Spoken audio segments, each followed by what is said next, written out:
السلام عليكم ورحمة الله وبركاته أحبتي في الله، متابعين قناة تفسير الأحلام مع رانيا. هقدم لكم النهاردة تفسير رؤية النخلة في المنام. رؤية النخلة أو النخل الطويل في المنام تدل على طول العمر، وربما دلت على الإيمان والتقوى.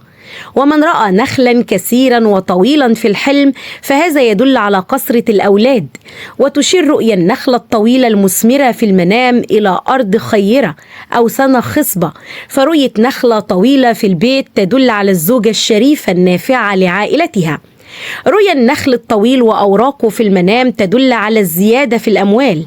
ومن رأى النخل الطويل بدون أوراق يدل على الضيق في الأحوال والشدائد.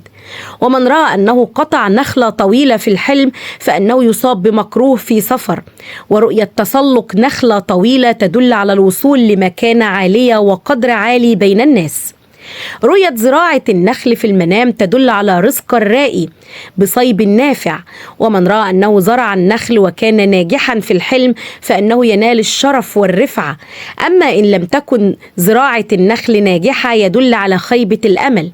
كما أن غرس النخيل في المنام يدل على مصاهرة الأشراف، أي أنك سوف تناسب نسل راقي.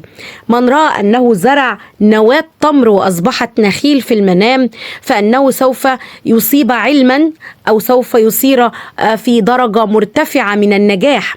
من رأى أنه يزرع النخيل في مكان يعرفه في الحلم يدل على الخير والصلاح في الأحوال. أما زراعة النخيل في مكان مهجور فإنه يسعى إلى إصلاح الآخرين.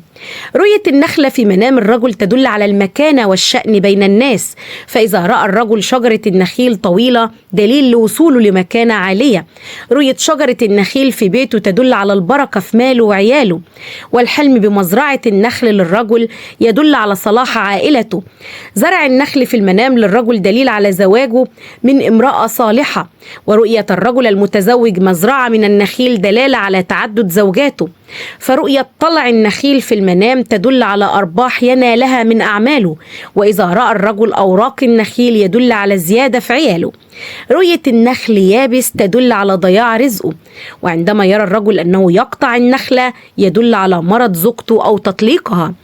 رؤية النخل أو النخلة في منام العزباء تدل على حسن ذكرها بين الناس. وأيضا إذا شاهدت نخلة مثمرة دليل على أنها سوف تحقق الأماني والنجاحات التي تتمناها.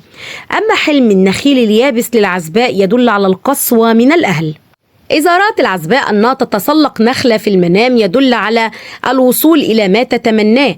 ورؤية شجرة النخيل مقطوعة للعزباء يدل على ضياع الأماني. أما رؤية النخلة أو النخيل للمتزوجة فهو دلالة على صلاح العائلة والزوج. رؤية المتزوجة شجرة النخيل مثمرة يدل على نجاح أبنائها. شجرة النخيل يابسة فيدل على فساد تربية الأولاد. رؤية مزرعة كبيرة من النخيل الأخضر للمتزوجة يدل على انتفاعها من أولادها. أوراق النخيل للمتزوجة تدل على الخير والسرور من الأبناء. زرع النخيل في المنام للمتزوجة يدل على الحمل القريب. وإذا رأت أنها تقطف طلع النخيل فإنها تدل على الأخبار السارة.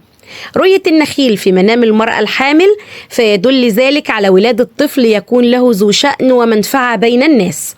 رؤية طلع النخيل في المنام تدل على ولادة الطفل بخير وسلامة. زرع النخيل يدل على رعاية الجنين. رؤية النخل في منام المطلقة تدل على البشرى والسرور. ورؤية شجرة النخيل الخضراء في الحلم تدل على السعة في الأحوال.